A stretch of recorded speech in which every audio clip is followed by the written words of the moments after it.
অতি সোনকালে প্ৰধানমন্ত্ৰীয়ে দিয়া প্ৰতিশ্ৰুতি অনুসৰি অসমৰ 6 জনগোষ্ঠীয়ে লগতে কলিত জনজাতিকৰণ কৰিবৰ কাৰণে দাবী উত্থাপন কৰিছে। কোচ ৰাজবংশীয়ে চুতীয়া আৰু আদিবাসী চাহ জনগোষ্ঠীক জনজাতিকৰণ दिनै थारैनो मोनद' हारिनो एसटि होमारसिगोन नामा लोगोफोर? बे मोनसे बिराद गिदिर कुइसन जाना फैदों।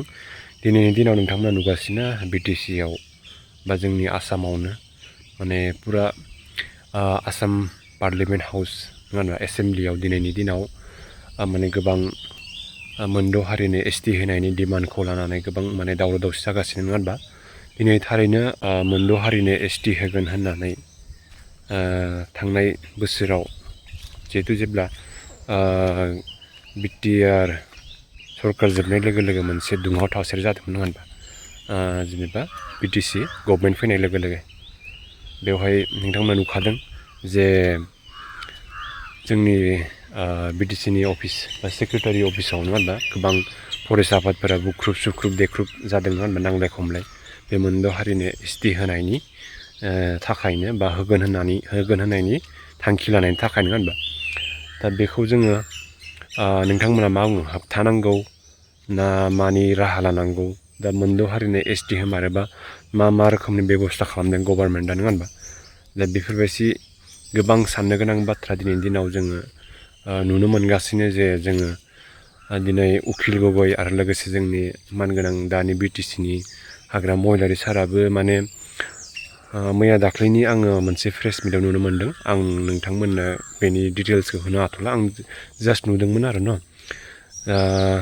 हाग्रा महिलारि सार बिथाङा बुंदोंमोन माने मोनद' हारिनो एसटि होनायनि माने जों रायज्लायगासिनो बा मोनसे मोजां बेबस्था सावरायलायगासिनो बेफोरबायदि होननाय खोनानो मोन्दों। दा दिनै बिथांमोना मा रोखोमनि सावरायदों नङा होनबा? मोनद' हारिनो एसटि होमारोब्ला जोंनि बर' सुबुं माहारि जों ट्राइबेल माहारिफोरनि थाखाय मा रोखोमनि खहा जागोन होनबा बेफोरबायदिखौ गोबां सानै हयै दिनै बेफोरबायदि थिरांथा लानांगोन नङा होनबा?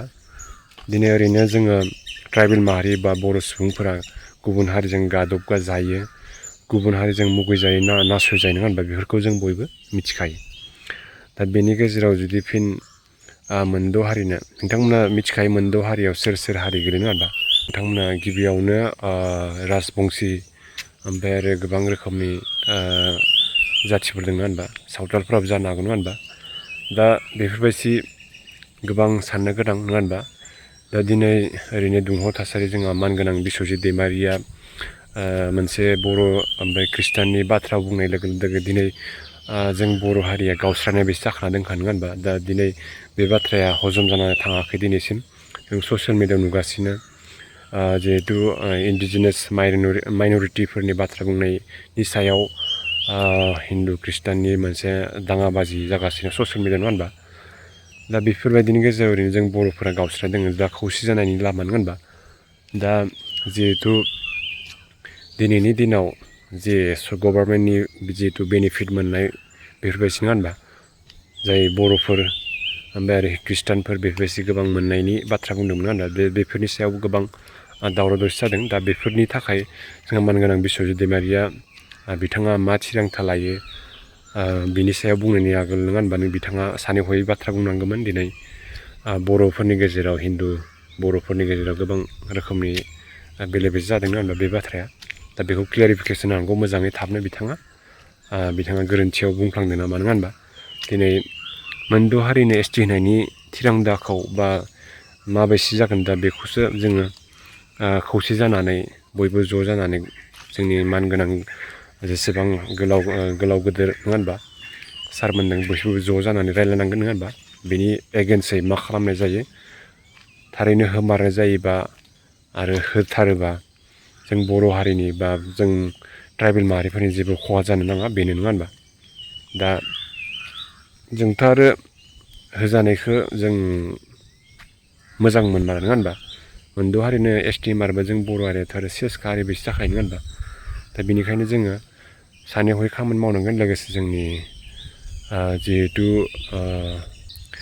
आरो आङो खावलायो जोंनि मानगोनां CC2नि अदित्य काकराली सार बिथांमोना थाबैनो बेफोरनि सायाव मोनसे नायबिजिरनानै एक्सन लानांगोन नङा होनबा मानगोनां CC2नि अडिटर खाख्लारि सारमोना जों बिथांखौ बिराद रिसपेक्ट खालामनो हायो नङा होनबा दा बिथाङा मोनसे बर' हारिनि गोख्रों दैदेनगिरि नङा होनबा CC2नि दा बिथाङा गोबां बेफोरबायदि दावराव जानायनि सायाव मोनद' हारिनि ST होगोन होननानै दावराव जानायनि सायाव बिथाङा नायबिजिरनानै बेफोरखौ होबथानांगौ नङा होनबा बेखौनो खावलायनो हायो लोगोसे नोंथांमोना STनि बेलायाव मा बुंनो सानो कमेन्ट सेक्सनाव खोथाहरबानो जाबाय ओमफ्राय बिस्वजित दैमारि सारनि सायावबो नोंथांमोना मा बुंनो सानो मा राइट मा रोखोमनि हिन्दु ख्रिस्टाननि बाथ्राया मा रोखोमनि नोंथांमोना कमेन्ट सेक्सनाव खोथाहरबानो जाबाय लोगोसे भिडिअखौ मोजां मोनदोंबा लाइक साबस्क्राइब शेयार खालामजाबाय थेंक इउ स' माच